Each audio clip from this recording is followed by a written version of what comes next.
हाय, सब मीटिंग में लग गए और हम यहाँ अकेले काम कर रहे हैं। हे, किसी को हम पर दया भी नहीं आती।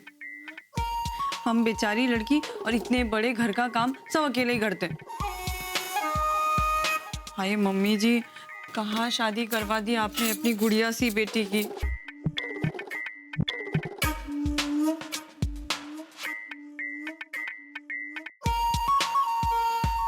सब कुछ अकेले ही करना पड़ता है हमें,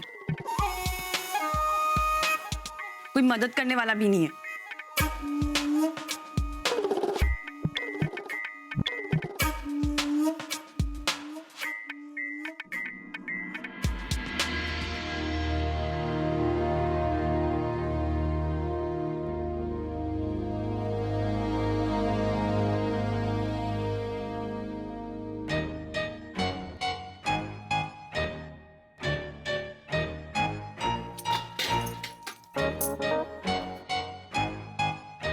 गौरी, शिवप्रिया का गुस्सा उतर जाए ना तो उन्हें खाना खिला देना।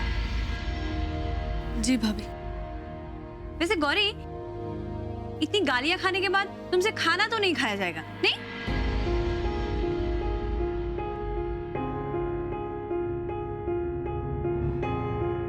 वैसे कहाँ है शिव भैया? जी वो कुछ बता के नहीं गए। हाय बेचारे शिव भैया, कितना प्यार करते हैं तुमसे और तुम होगी समझती ही नहीं हो। तुमने तो नाक कटा दी उनकी बिल्कुल। वैसे तुम तो बड़ी समझदार हो, हम क्या कहें तुमसे, है ना? अच्छा चलते हैं हम। वो क्या है कि इस पूरे घर का काम ना आज हमारे नाजुक कंधों पर आ गया है। अब इन नाजुक हाथों से करना तो पड़ेगा। चलते हैं हम।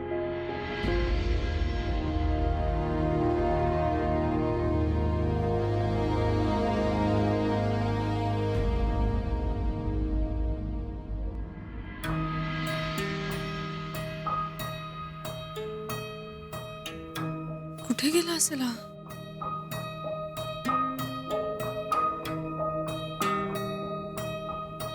छज्जावर गेला असेल।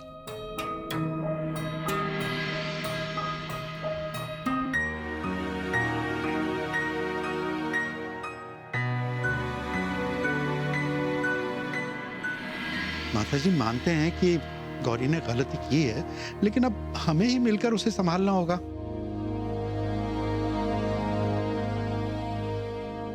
दादी जी, आपके लिए खाना लाए।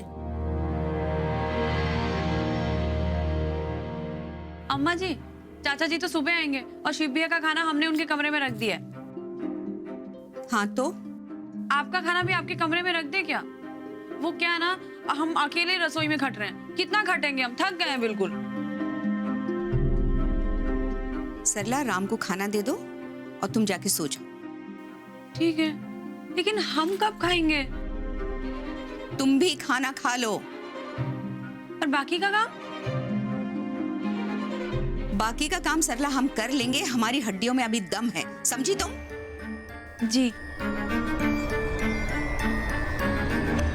तुम दोनों की बकबक सुन के ना हमारा सर दुखने लगा है। माताजी, उस सरला को माफ कर दीजिएगा। बेवकूफ है, वक्त की नजाकत को नहीं समझती है, कहीं भी बोलना शुरू कर देती है। माफ कर दीजिएगा माताजी। माताजी छोड़िए ना, मतलब ये सास बहू का तो चलता रहेगा। आप खाना खा लीजिए, ठंडा हो जाएगा। अरे यहाँ हमारा कलेजा ठंडा हो रहा है, हैं? हमारे घर की बहू पूरे बनारस में थू थू करा के आ रही है और तुम्हें खाने की पड़ी है। ले जाओ, नहीं खाएंगे हम ये खाना। अरे हमारी चमड़ी अभी इतनी मोटी नहीं है, हम में शर्म बाकी है अभी। माताजी, वो हम भी बहुत शर्मिंदा हैं कि हम गौरी की लगाम नहीं कस पाए, लेकिन आइंदा हम आपको शिकायत का मौका नहीं देंगे। माफ कर दीजिए, गौरी की पहली भूल समझ के आप माफ कर दीजिए माताजी। देखो जौनपुर वाली, ये जो कुछ भी हुआ है ना, ये सब तुम्हारी गलती है। अरे तुम ही अच्छी सास नहीं बन पाई।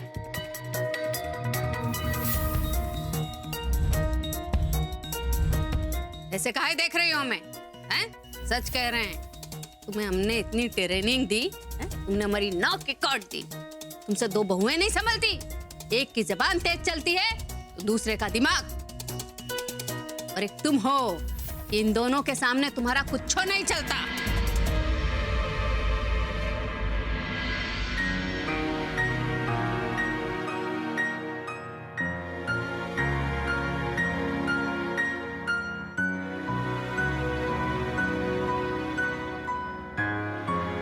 शिव जेवून घे प्लीज.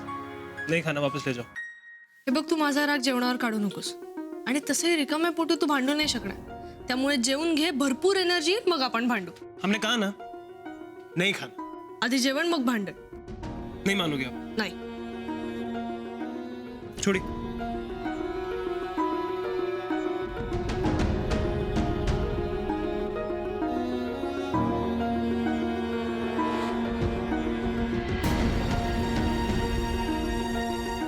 शिव, तू एकटाच जेवतोयस?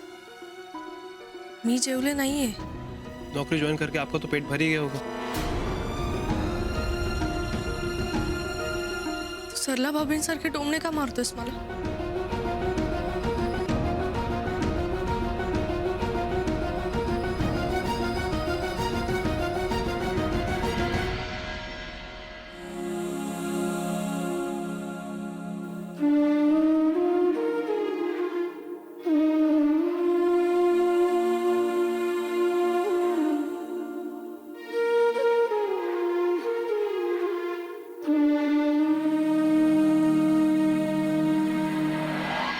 वो माता जी,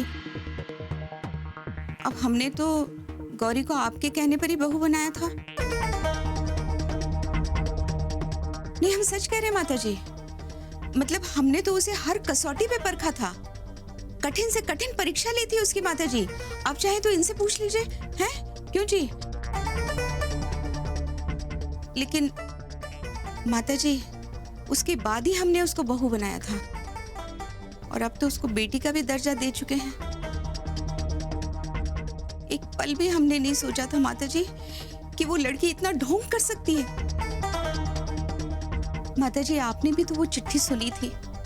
अब आप ही बताइए, वो सुनने के बाद कोई शक कर सकता था कि ये उसका प्यार नहीं, एक माया जाल है? माता जी, हमें तो लगता है उस चिट्ठी का एक एक शब्द फरेब की स्याही से लिखा हुआ था. हम तो सोच भी नहीं सकते थे माता जी कि ये लड़की इतनी जिद्दी हो सकती है. सांप चला गया, अब लकीर पिटने से कुछ नहीं होने वाला है. ये सब पहले सोचना चाहिए था. गलती हो गई माता जी, लेकिन हम क्या कह रहे हैं, अभी भी कुछ नहीं बिगड़ा है माता जी. उस लड़की ने हमें धोखा दिया है ना, हमारे साथ विश्वासघात किया है. अब हमें उसे सजा देंगे. क्या करोगी तुम? हैं? वो उसे घर से बाहर नहीं निकलने देंगे. देख लीजिएगा माता जी, हमारी मर्जी के बगैर वो घर से बाहर कदम नहीं निकाल पाएगी. बस बस, अब अपने अहंकार में आके ऐसी कोई गलती मत करना जिससे रास्ता भटक जाओ. वैसे भी रस्सी को उतनी खींचनी चाहिए कि वो टूटे ना.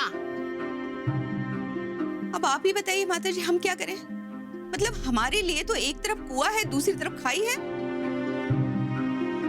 मतलब गौरी को सजा भी देनी है और उसके साथ सख्ती भी नहीं करनी है. परेशान हो गए. आप ही बताइए ना, क्या करें? हाँ, आप कुछ मत कीजिए, आप शांत रहिए. हमारे कहने का मतलब है कि जितना हो चुका है इस बात को लेकर इस घर में, कि अब हमें लगता है कि गौरी अब अपने कदम पीछे खींच लेगी. वो यकीन है हमें कि बाहर नहीं जाएगी. लेकिन हमें यकीन नहीं है माता प्रसाद.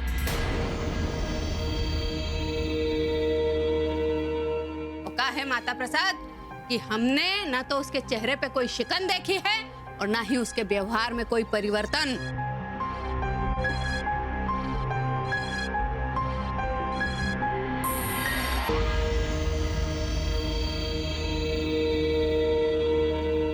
एक बात पूछे?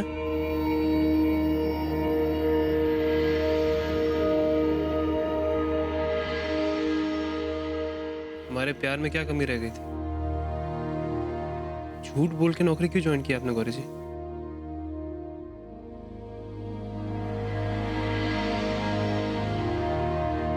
पण मी काय केलंय असं? क्या किया बताएं आपको? सब बर्बाद कर दिया आपने। आपकी एक गलती की वजह से आप सबकी गुनहगार बन गई। क्यों झूठ बोला आपने, क्यों विश्वास तोड़ा है? मी विश्वास आपकी हर बात मानते हैं ना हम। आपने कहा आपको अकेले जाना है, अकेले जाने दिया। आपने कहा आपको अकेले आना है, अम्मा के मैसेज आने के बावजूद आपको अकेले आने दिया। हर बात तो मानते हैं आपकी गौरी जी, अब एक बात नहीं मान सकती हमारी। ऐसा क्यों कर रही हैं आप? कारण तू नोकरी सोडायला सांगतोयस तो उसमें कौन सी बड़ी बात है? नौकरी जरूरत के लिए की जाती है, शौक के लिए नहीं। शौक नाहीये तो माझी ओळख आहे आणि मी शिक्षण क्या शिक्षण लिया आपने? ग्रेजुएट हो आप? सरला भाभी पोस्ट ग्रेजुएट है, उन्होंने तो कभी जिद नहीं की नौकरी की। उर्मिला दीदी MBA फाइनेंस है, कैंपस प्लेसमेंट हुआ था उनका, उन्होंने भी कभी जिद नहीं की। फिर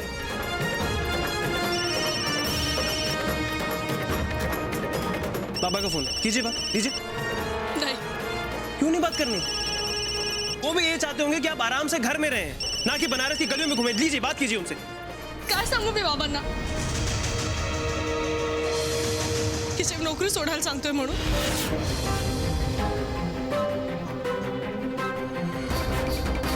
का? कारण या घरातल्या बायका किती शिकलेल्या असल्या तरी स्वतःचं मन मारतात आणि घरी बसतात. पण मला नाही ना तसं करायचं शिव. मला नोकरी करायची आहे. कारण स्त्रियांनी स्वावलंबी असायला हवं असं बाबांचंही मत आहे. हाँ, तो अपने बाबा की सोच अब हम पे मत थोपिए ना। उनकी सोच ऐसी क्योंकि वो मुंबई रहते हैं, ये बनारस है। यहाँ पे औरतें काम नहीं करती।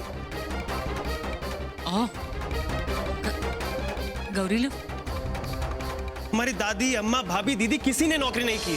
हमारे बाबूजी ने छोटी सी दुकान को इतना बड़ा बिजनेस बनाया है, बिना हमारी दादी और अम्मा से नौकरी करवाए। अरे सिर्फ पैसे कमाने से सपोर्ट नहीं होता है, दूसरे तरीके से भी सपोर्ट किया जाता है। समझते क्यों नहीं हैं आप? ऐकून तरी अरे आप हमारी बात समझिए ना।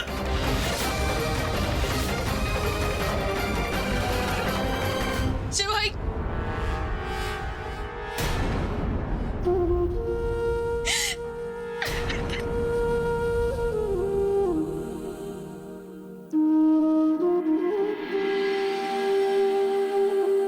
अहो मला द्या ना, मला बोलायचंय गौरीशी.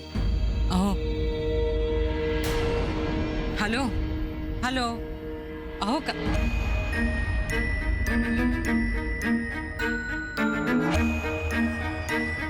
अहो काय झालं? तुमचा चेहरा असा का? गौरीलाच फोन केला होतात ना तुम्ही? मग ती नोकरी सोड म्हणून सांगत होता तिला. हा काय? कोण? आणि कोण भांडत होता तिच्याशी? शी? नाही नाही, तुमच्या ऐकण्यात काहीतरी गडबड झाली असेल. बरोबर ऐकलंय मी. कळलं तरी तिकडे काय चाललंय ते. इथं बसून सगळं छान वाटत होतं. संध्याकाळी गौरीचा फोन आला, ते खुश होती बोलताना. घरच्यांकडून लाड करून नेण्यासाठी महिनाभर सुट्टी घेतली असं सांगत होती मला. तो ओरडून बोलत होते तिच्याशी, ती रडत होती. मी त्याला स्पष्ट फोन करून सांगतो, माझ्या गौरी नोकरी केलीच पाहिजे म्हणून. राहू दे, नका करू फोन. डोकं ठिकाणवर आहे का तुझं? अहो तर माझी लेक तिथं रडते, मी तर गप्पा बसायचं. हो तर तो तिला नोकरी सोडायला सांगतो, मी इथं. तो त्यांचा प्रश्न आहे ना, त्यांना सोडवू दे. हा माझ्या मुलीचा प्रश्न आहे. त्या नवऱ्या बायकोचे वाद चाललेत ना, आपण त्यात पडायला नकोय. तू काय बोलतेस कळते का तुला? मी अजिबात चालू देणार नाही. आपले वाद झाले नाही आहेत कधी? अरे झाले आहेत ना, टोकाचे वाद झाले आहेत. तुम्ही सुद्धा आवाज चढवून बोललायत माझ्याशी. मग जरा डोकं शांत झाल्यावर वाद मिटलेत ना. शिवचे बाबूजी आहेत, अम्मा आहे. वेळ पडली तर ते दोघे समजावतील ना शिवला. हा, नका एवढी काळजी करू. तसंही लेकीच्या संसारात ढवळाढवळ करू नये. नंतर हवं तर शांतपणे बोला. हा,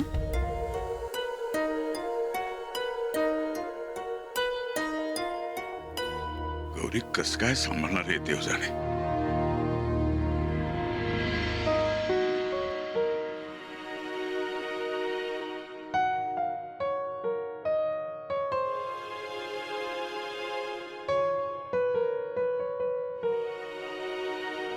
बस गौरी जी, अब आप एक शब्द और नहीं बोलेंगे. ऐकून तरी आपको समझ में नहीं आता क्या? इस घर में बड़ों से बहस नहीं करते हैं. गौरी मुन्ना ठीक कह रहे हैं. अब तुम वही करोगी जो घर के बड़े चाहते हैं, समझी?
तू काय करतोय शिव?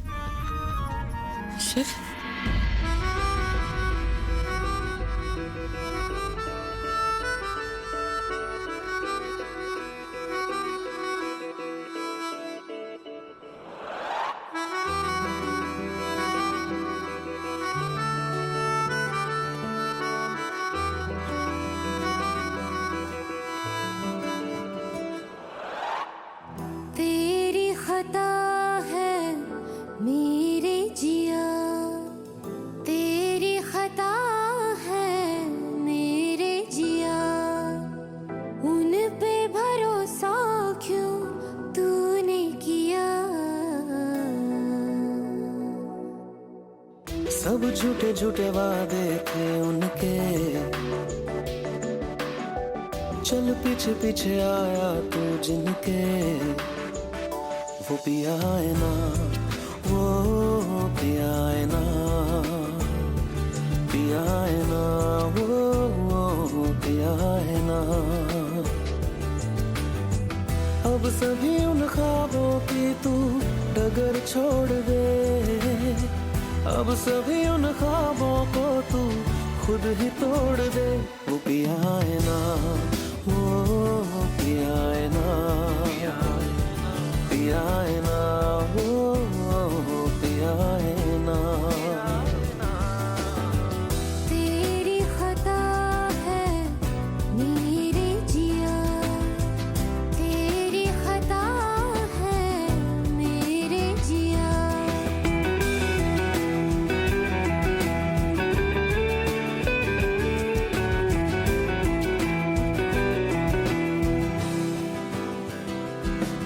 तेरी खता है मेरे जिया।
अरे देवा, मी विसरलेच. बाबा काळजीत असतील. आता फोन करते त्यांना.